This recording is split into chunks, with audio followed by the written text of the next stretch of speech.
Hello everyone, Radhe Radhe, नमस्कार, जय हिंद।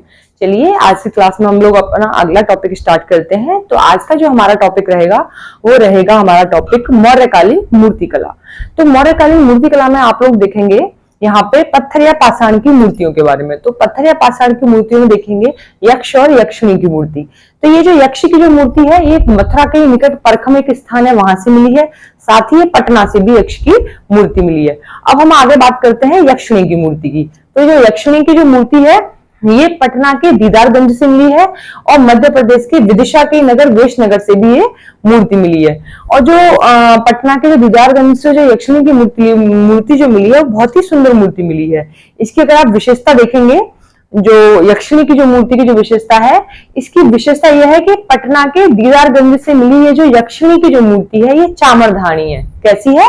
ये चामरधानी है। साथ ही आप देखेंगे जिस पर मौर्यकालीन चमकीले काले पॉलिश का इस पर प्रयोग किया गया है। अब हम बात करते हैं हाथी मूर्ति के बारे में, जो कि मौर्यकालीन मूर्ति है, हाथी मूर्ति। तो जो हाथी मूर्ति है उड़ीसा के धौली से मिली है और साथ ही हाथी मूर्ति मिली है उत्तराखंड के कालसी से भी। ये दोनों ही जगह से हाथी मूर्तियां मिली है। कहाँ से मिली है? उत्तराखंड के कालसी से मिली है और ये मिली है आपके उड़ीसा के धौली से। दोनों जगहों से हाथी की मूर्ति मिली है। तो ये रही आपकी मौर्यकालीन मूर्तियां। तो मौर्यकालीन मूर्तियां सबसे पहले हम चर्चा किसकी किए थे आपसे? यक्ष और यक्षिणी की मूर्ति, जो कि बहुत ही इंपॉर्टेंट है। इनको आप लोग नोट करेंगे। तो आप पहले हेडिंग डालेंगे मौर्यकालीन मूर्ति कला।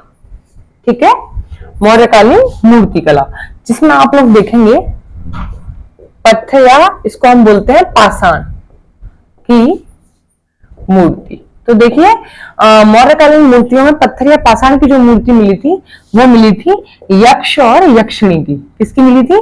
यक्ष और यक्षिणी की मूर्तियां मिली। ठीक है, यहां तक क्लियर।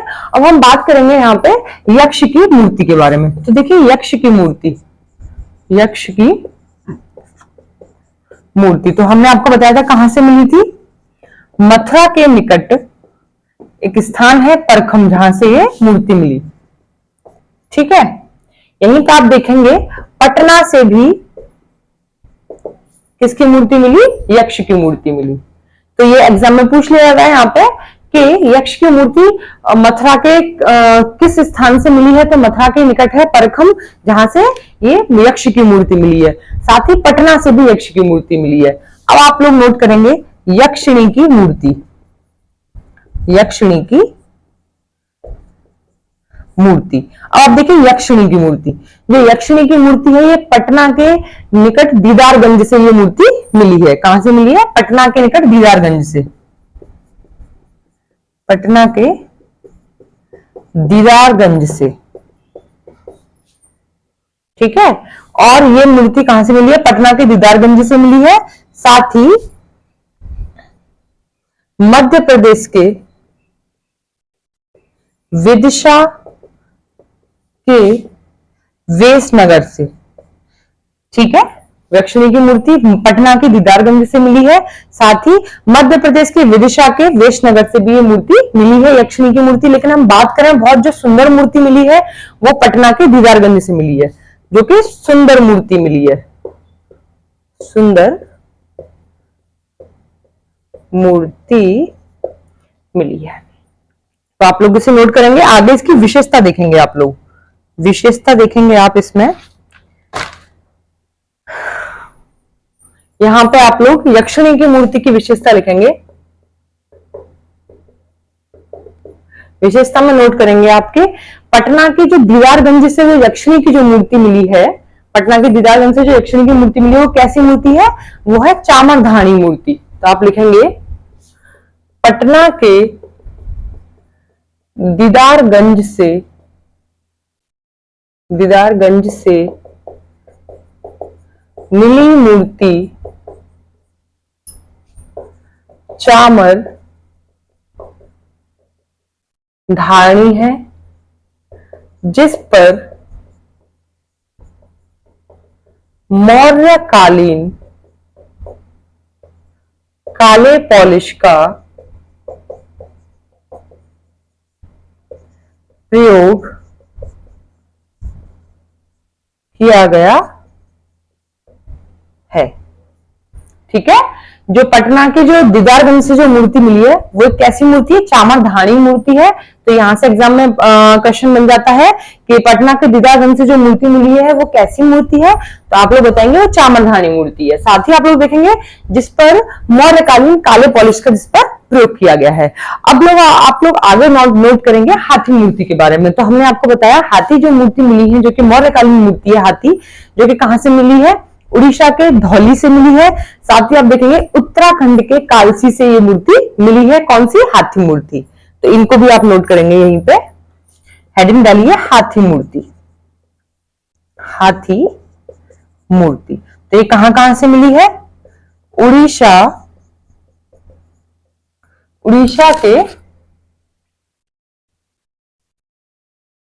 धौली से मिली है एक। तो नीचे आप लोग देखेंगे उत्तराखंड के कालसी से। क्लियर? कहां से मिली है हाथी मूर्ति? उड़ीसा के धौली से मिली है और उत्तराखंड के कालसी से ये मूर्ति मिली है। तो देखिए एग्जाम में सबसे ज्यादा पूछा जाता है कि जो यक्ष की जो मूर्ति है ये कहां से मिली है, तो इसे मथुरा के परखम के बारे में ज्यादा पूछा जाता है, और ये साथ ही पटना से भी मिली है। यहीं पे आप लोग देखेंगे यक्षिणी की मूर्ति मोस्ट इंपोर्टेंट, तो जिसमें पूछा जाता है कि यक्षिणी की मूर्ति कहां से मिली है, तो पटना के दीदारगंज से मिली है और मध्य प्रदेश के विदिशा के ही समीप वेशनगर से ये मूर्ति मिली है। यहां से भी एक क्वेश्चन बनता है। साथ ही पूछ लिया जाता है कि जो पटना के जो दीदारगंज से जो मूर्ति मिली है, यक्षिणी की जो मूर्ति मिली है, उस पर किस रंग की पॉलिश का प्रयोग किया गया है, तो आप लोग क्या बताएंगे? काले पॉलिश का इस पर प्रयोग किया गया है। साथ ही आप लोग देखेंगे जो पटना के दीदारगंज से जो मूर्ति मिली है वो कैसी है, तो आप लोग बताएंगे चामरधानी ये मूर्ति है। तो यहां तक आप लोगों को क्लियर है। तो ये हुआ मौर्यकालीन मूर्तिकला के बारे में। अगली जो आप लोग हेडिंग डालेंगे वो डालेंगे कुषाणकालीन मूर्तिकला। ठीक है, आगे जो हेडिंग डालेंगे वो कौन सी डालेंगे? कुषाणकालीन मूर्तिकला। तो इसे नोट डाउन कीजिए और हेडिंग डालिए कुषाणकालीन मूर्तिकला।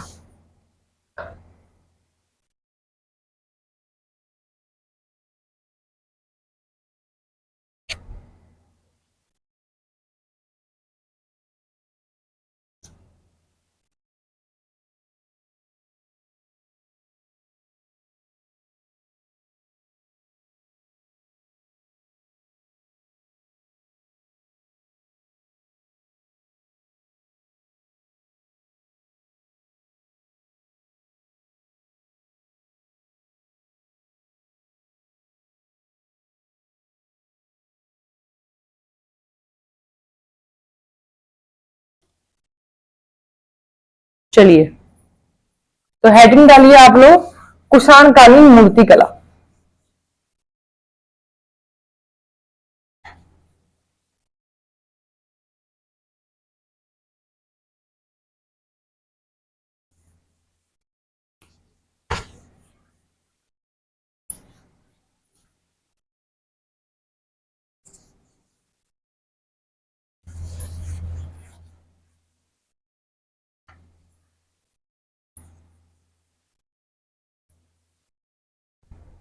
चलिए, तो आप लोग हेडिंग डालेंगे कुषाणकालीन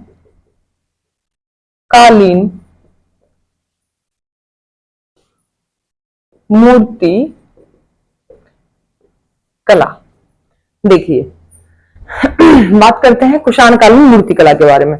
तो ये जो कुषाणकालीन जो मूर्ति कला है, तो इसमें आप देखेंगे कि कुषाण वंश के शासक कनिष्क के शासनकाल में कला के क्षेत्र में दो मूर्ति कला शैलियों का विकास हुआ था। तो कौन सी दो मूर्ति कला शैलियों का विकास हुआ था? गांधार शैली और मथुरा शैली का। ठीक है, कुषाण कालीन मूर्ति कला में आप देखेंगे कि कुषाण वंश के शासक कौन थे? कनिष्क। तो कुषाण वंश के शासक कनिष्क के शासनकाल में कला के क्षेत्र में आप लोग देखेंगे कि दो कला शैलियों का स्वतंत्र रूप से विकास हुआ, जिसमें पहली शैली है गांधार शैली और मथुरा शैली। तो आप देखेंगे कि इन दोनों ही शैलियों को जो है संरक्षण और जो प्रोत्साहन दिया गया वो किसके संरक्षण में दिया गया था? इन दोनों ही शैलियों को दिया गया था कनिष्क के शासनकाल में। और दोनों ही शैलियां जो है एक दूसरे के समकालीन हैं। साथ ही आप लोग देखेंगे कि अगर हम इनकी प्राचीनता की बात करें दोनों शैलियों की, तो इसमें आप देखेंगे कि आप ये नहीं बोल सकते हैं कि जो गांधार शैली जो है, ये जो गांधार शैली है ये मथुरा शैली से इसको पहले नहीं रखा जा सकता है, क्योंकि मथुरा शैली में सबसे पहले जो है बुद्ध की मूर्ति मिली। सबसे पहली जो मूर्ति मिली थी बनी हुई, वो किसकी मिली थी? मथुरा शैली में बुद्ध की मूर्ति मिली थी। तो ये था, यहाँ पे हमने आपको बताया कुषाणकालीन मूर्ति कला के बारे में। अब हम लोग आपसे चर्चा करेंगे कि एक तो गांधार शैली के बारे में और मथुरा शैली के बारे में। तो उससे पहले आप लोग यहाँ पे नोट करेंगे कुषाणकालीन मूर्ति कला के बारे में जो हमने आपको बताया। तो देखिए, कुषाणकालीन मूर्ति कला के बारे में देखेंगे, आप नोट करेंगे कि कुषाण वंश के शासक कनिष्क के शासनकाल में कला के क्षेत्र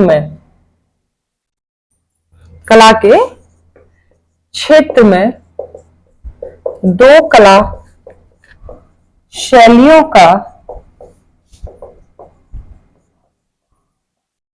स्वतंत्र रूप से विकास हुआ। दो कला शैलियों को नोट करेंगे। पहली डालेंगे आप लोग गांधार शैली, ठीक है, गांधार शैली, एंड सेकंड मथुरा शैली, ठीक है, गांधार शैली और मथुरा शैली। यहां तक क्लियर है आप लोगों का? आगे आप लोग देखेंगे कि गांधार शैली और मथुरा शैली, इन दोनों ही शैलियों को कनिष्क के शासन काल में दोनों शैलियों को संरक्षण और प्रोत्साहन दिया गया। तो आप डालेंगे कनिष्क के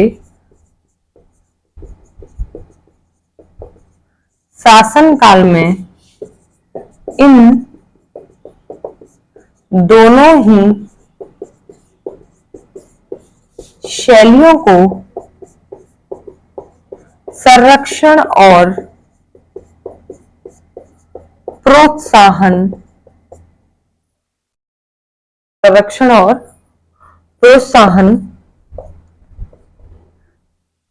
दिया गया।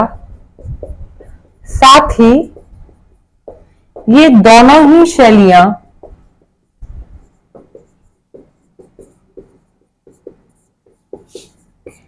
एक दूसरे की समकालिक हैं,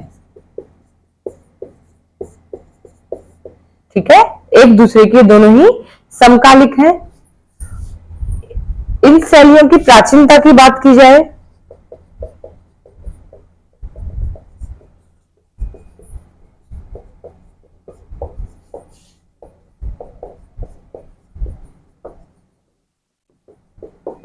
इन दोनों शैलियों की प्राचीनता की बात की जाए तो आप देखेंगे कि गांधार शैली को मथुरा शैली से प्राचीन नहीं माना जा सकता है। तो आप देखेंगे गांधार शैली को मथुरा शैली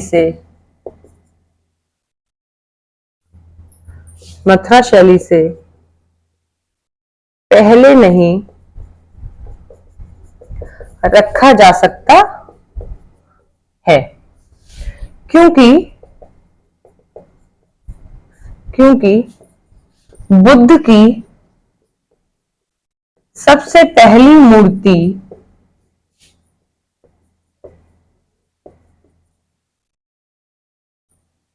मथुरा शैली में ही देखी गई। मथुरा शैली में ही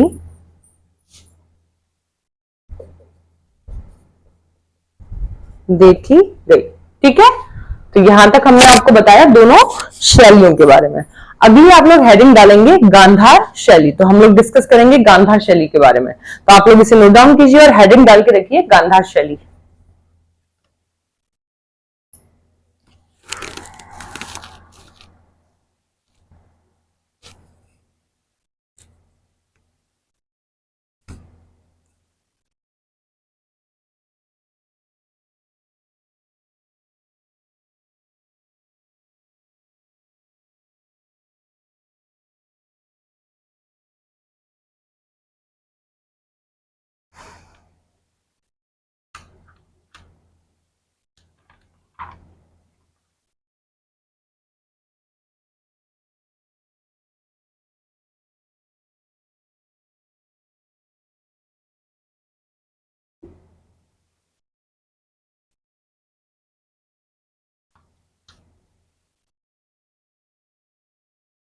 शैली। तो आप लोगों ने नोट किया, तो आप लोग हेडिंग डालेंगे गांधार शैली।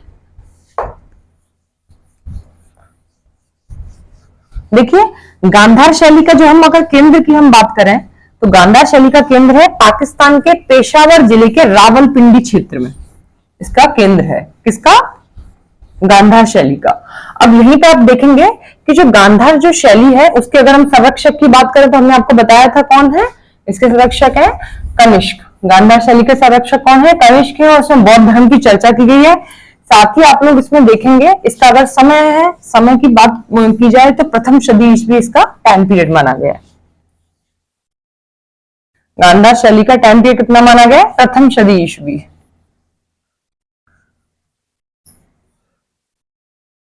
इसी में आप लोग देखेंगे गांधार शैली में कि गांधार शैली में जो है विशेषता में आप लोग देखेंगे कि गांधार शैली में काले श्याम रंग के बलुआ पत्थर का प्रयोग किया गया, चूना पत्थर का, और मिट्टी की मूर्तियां इसमें बनाई गई। किसमें? गांधार शैली में। गांधार शैली में ही आप लोग नोट करेंगे कि यहाँ गांधार मूर्तिकला शैली पर यूनानी ग्रीक का भी प्रभाव दिखाई पड़ता है, जिसके कारण यहाँ की शैली को हिंदू यूनानी शैली या फिर यहाँ की शैली को बोला गया है, क्या बोला गया है? रोमन शैली भी यहाँ पर कहा गया है। इसी शैली में जो है बुद्ध को, गांधार शैली में बुद्ध को जो है जूते चप्पल में दिखाया गया है। साथ ही आप लोग देखेंगे कि उनको मूंछ रहित दिखाया गया है, उनके फेस पे मूंछें भी दिखाई गई हैं। साथ ही इसमें आप देखेंगे कि जो बुद्ध है उनके घुंघराले बाल भी दिखाए गए हैं। किसमें? गांधार शैली में। और गांधार शैली में ही आप लोग देखेंगे कि इस शैली में बुद्ध की मूर्तियों को यूनानी देवता अपोलो की भांति भी दिखाया गया है। बुद्ध की मूर्तियों कैसे दिखाया गया है? यूनानी का एक यूनानी देवता है अपोलो, उसके जैसा बुद्ध की मूर्ति को बनाया गया है। तो ये कुछ विशेषताएं थी किसकी? गांधार शैली की। तो आप लोग हेडिंग डालेंगे कुषाणकालीन मूर्ति कला में ही हेडिंग डालेंगे गांधार शैली।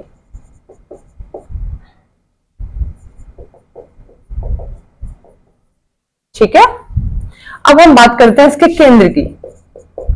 उसका जो केंद्र है पाकिस्तान के पेशावर जिले के रावलपिंडी क्षेत्र से, रावलपिंडी क्षेत्र से। ओके, यहीं पे आप लोग देखेंगे संरक्षक। तो संरक्षक कौन है? कनिष्क। कुषाणकालीन शासक कनिष्क इसके संरक्षक हैं।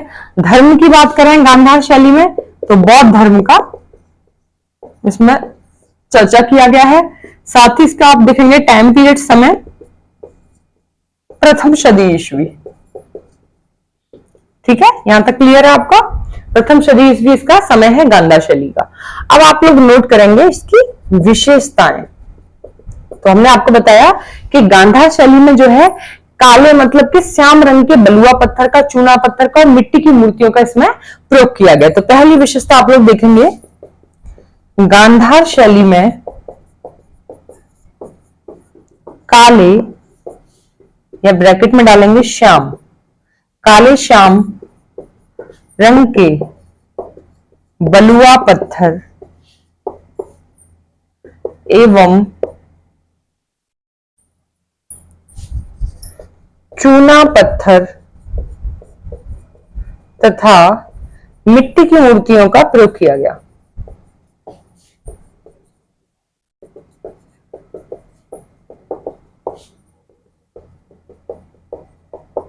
ठीक है, किसका किया गया? मिट्टी की मूर्तियों का। इसी शैली में आप देखेंगे कि इस शैली में बुद्ध की मूर्तियों को जो है यूनानी देवता अपोलो की भांति दिखाया गया है। तो सेकंड इसमें विशेषता देखेंगे कि इस शैली में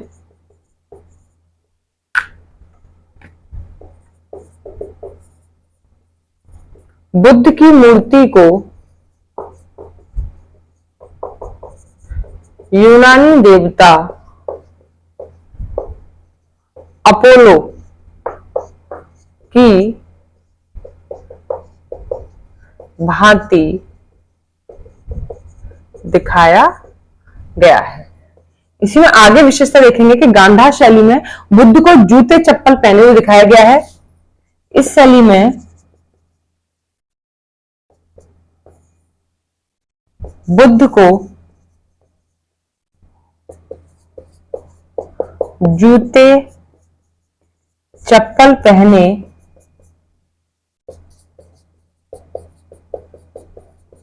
दिखाया गया है तथा घुंघराले बाल दिखाए गए हैं, घुंघराले बाल दिखाए गए हैं और मूछ रहित दिखाया गया है किसको? बुद्ध को। तो ये हो गई इसकी विशेषताएं। आगे जो विशेषता उनको भी देखेंगे आप लोग, पहले इन्हें आप लोग नोट डाउन कीजिए।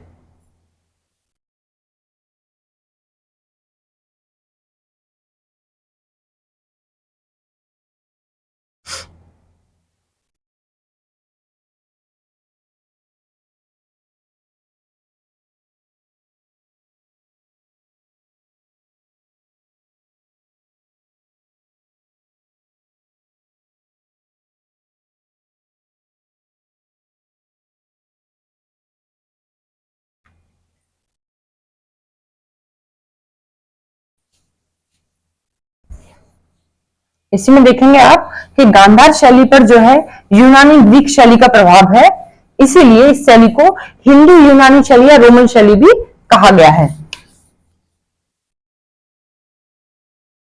अगली विशेषता नोट करेंगे।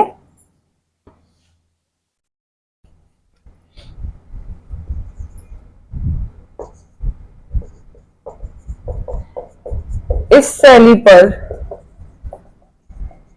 यूनानी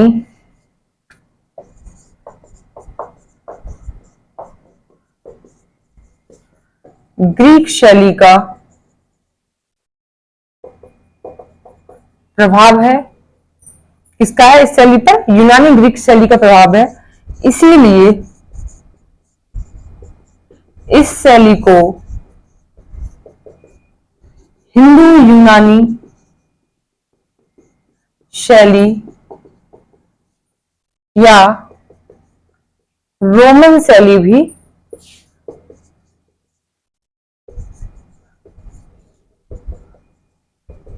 कहा गया है।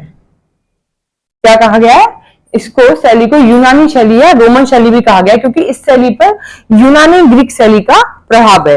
अगली विशेषता आप लोग देखेंगे कि इस शैली में मानव शरीर के यथार्थ चित्रण की ओर विशेष ध्यान दिया गया है। इसमें देखेंगे कि इस शैली में मानव के शरीर इस शरीर में क्या है? मानव के शरीर के यथार्थ चित्रण की ओर, मानव के शरीर के यथार्थ चित्रण की ओर ध्यान दिया गया है। इसी में देखेंगे इस शैली में मूर्तियां यथार्थता के निकट हैं, इसीलिए देखने में सुंदर लगती हैं। देखेंगे कि इस शैली में मूर्तियां यथार्थता के निकट हैं, इसीलिए देखने में कैसी लगती हैं? देखने में सुंदर लगती हैं।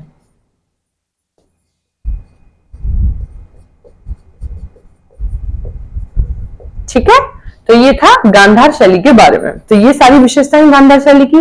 तो हम आपको एक बार इसको रिकॉल करा देते हैं। देखिए, गांधार शैली का अगर हम केंद्र की बात करें तो पाकिस्तान के पेशावर जिले के रावलपिंडी क्षेत्र में इसका केंद्र है। यहीं पर आप देखेंगे गांधार शैली के संरक्षक की बात करें तो कुषाण वंश के शासक कनिष्क इसके संरक्षक हैं। साथ ही आप देखेंगे इसमें बौद्ध धर्म की चर्चा की गई है। इसका टाइम पीरियड आप लोग देखेंगे कि प्रथम सदी ईस्वी इसका टाइम पीरियड माना गया है। विशेषता हमने आपको बताई है, विशेषताएं भी एक बार रिकॉल कर लीजिए। देखिए, विशेषताओं में देखेंगे आप कि गांधार शैली में जो है काले श्याम रंग के बलुआ पत्थर का इसमें प्रयोग किया गया है, चूना पत्थर का प्रयोग किया गया है, साथ ही इसमें मिट्टी की मूर्तियों का इसमें प्रयोग किया गया है। गांधार शैली पर जो है यूनानी मतलब कि ग्रीक का इसमें प्रभाव होने के कारण इसको हिंदू यूनानी शैली या रोमन शैली भी कहा गया है। इसी में आप लोग देखेंगे कि जो गांधार शैली है इसमें बुद्ध को जो है जूते चप्पल पहने हुए दिखाया गया है, साथ ही उनके घुंघराले बाल दिखाए गए, उनको मूछ रहित दिखाया गया है। इसी में देखेंगे आप कि जो बुद्ध हैं इसमें जो बुद्ध है, इस शैली में बुद्ध की मूर्ति को यूनानी देवता अपोलो की भांति भी इसमें दिखाया गया है। नेक्स्ट इसकी विशेषता आप देखेंगे कि इस शैली के मानव शरीर के यथार्थ चित्रण की ओर ध्यान दिया गया है, और इस शैली में यथार्थता के निकट होने के कारण मूर्तियां जो है बहुत सुंदर दिखने लगी हैं इस शैली में। किसमें? गांधार शैली में। तो ये था गांधार शैली के बारे में, जिसमें हमने आपको थोड़ा थोड़ा करके जो भी महत्वपूर्ण बिंदु थे उन पर हमने चर्चा की। आगे आप लोग हेडिंग डालेंगे मथुरा शैली, जिसमें हम आपको बताएंगे मथुरा शैली के बारे में। तो इससे आप नोट डाउन कीजिए और हेडिंग डालिए मथुरा शैली।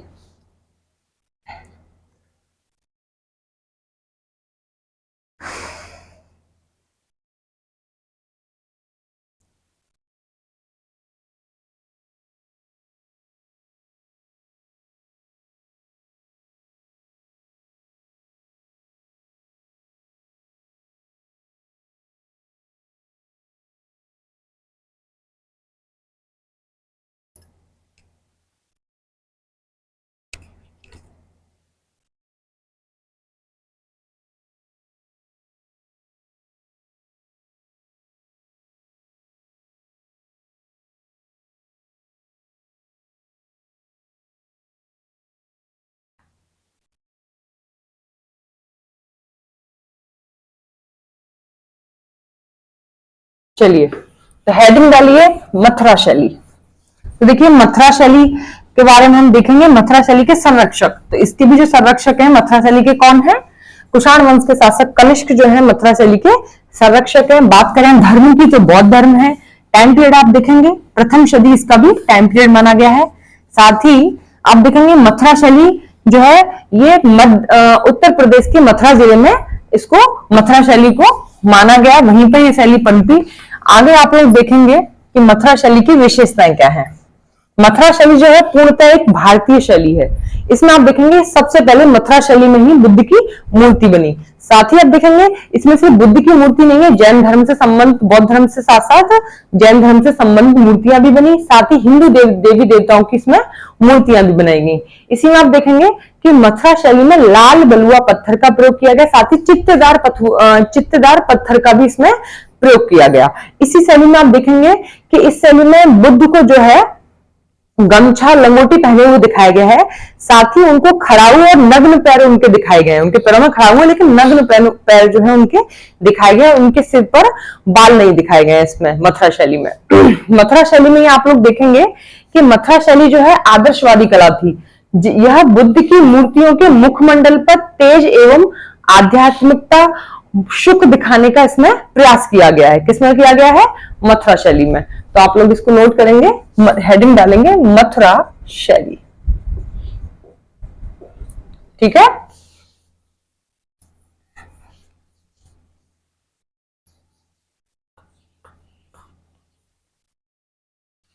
चलिए बात करते हैं कहां पर है स्थित मथुरा शैली। तो मथुरा शैली को आप देखेंगे इसका केंद्र है इसका उत्तर प्रदेश के मथुरा जिले में। ठीक है। यहीं पे देखेंगे संरक्षक हैं कुषाण वंश के शासक कनिष्क जो है इसके शासक हैं। इसमें धर्म देखेंगे, इसमें भी बौद्ध धर्म है। समय को नोट करेंगे, समय इसमें प्रथम सदी। ठीक है, यहां तक क्लियर है। अब आप लोग करेंगे मथुरा शैली की विशेषताओं को नोट। विशेषता देखिए मथुरा शैली जो है पूर्णतः एक भारतीय शैली है। डालेंगे मथुरा शैली पूर्णतया भारतीय शैली है। सबसे पहले बौद्ध की मूर्ति मथुरा शैली में बनी। किसमें बनी? मथुरा शैली में। इसी में देखेंगे आप कि मथुरा शैली में सेकंड विशेषता देखेंगे, मथुरा शैली में बौद्ध धर्म के अतिरिक्त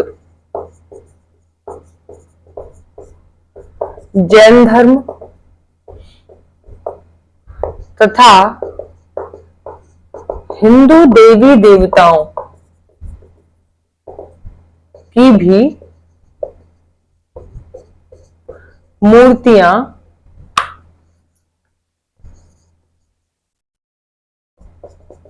बनाई गई।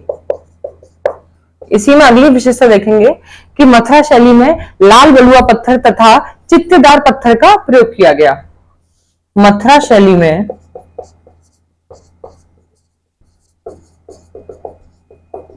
लाल बलुआ पत्थर तथा चित्तीदार पत्थर का प्रयोग किया गया। ठीक है, यहां तक नोट कीजिए। अगला हम आपको बताएंगे बुद्ध की मूर्ति के बारे में, कि इसमें कैसी मूर्ति बनाई गई है मथुरा शैली में। तो इसे आप लोग पहले नोट डाउन कीजिए।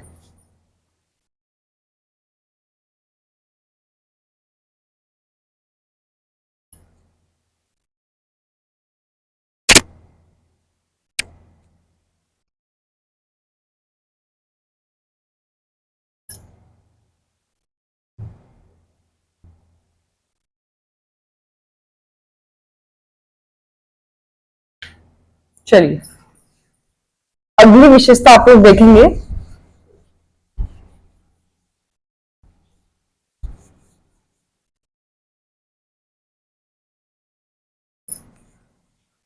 मथुरा शैली की अगली विशेषता है, चौथी डालेंगे हेडिंग, मथुरा शैली में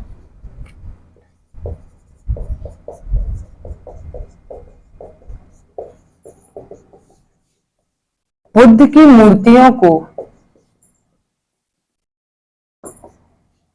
खड़ाऊ नग्न पैर दिखाया गया है।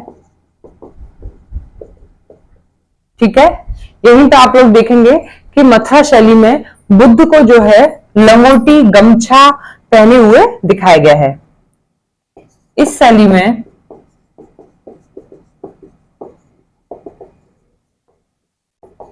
बुद्ध को लंगोटी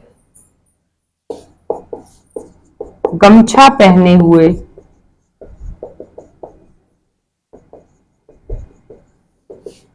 दिखाया गया है। साथ ही बुद्ध को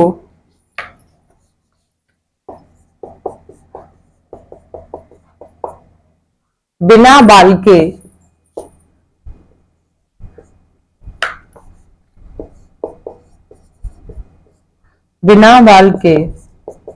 दिखाया गया है। किसमें दिखाया गया है?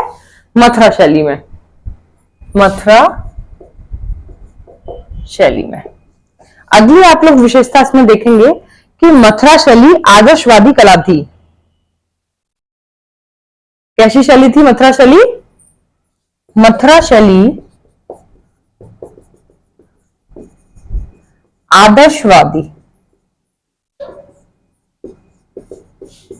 आदर्शवादी कला थी, जिसमें बुद्ध की मूर्तियों के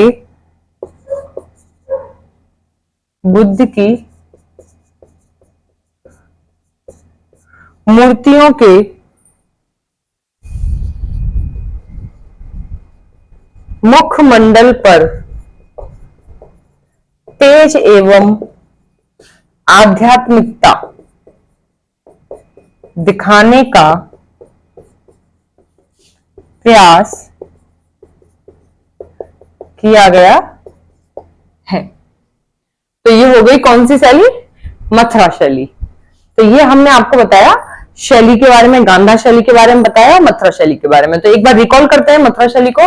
देखिए, जो मथुरा शैली है इसमें आप लोग देखेंगे इसके संरक्षक की बात करें तो कुषाण वंश के शासक कनिष्क इसके संरक्षक हैं। साथ ही मथुरा शैली का जो केंद्र है वो उत्तर प्रदेश की मथुरा जिले में पड़ता है। साथ ही आप लोग देखेंगे इसमें धर्म की बात करें तो मथुरा शैली बौद्ध धर्म से रिलेट करती है।